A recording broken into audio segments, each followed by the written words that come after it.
পরের প্রশ্নে যাব ইনশাআল্লাহ। ইনশাআল্লাহ। ইনশাআল্লাহ। আপনার জন্য পরের প্রশ্ন,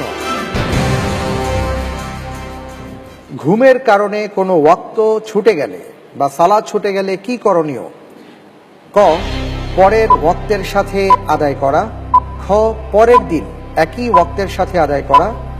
গ, ঘুম থেকে উঠে সাথে সাথে সালাত আদায় করা।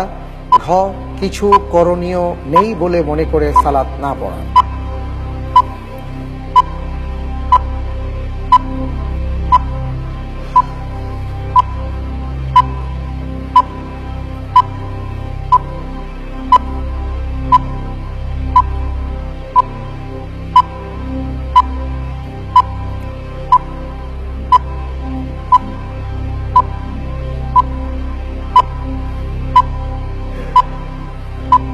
জি,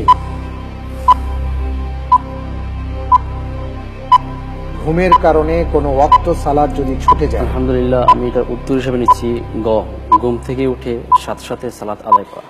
লক করে দেওয়া হোক গ, ঘুম থেকে উঠে সাথে সাথে সালাত আদায় করা।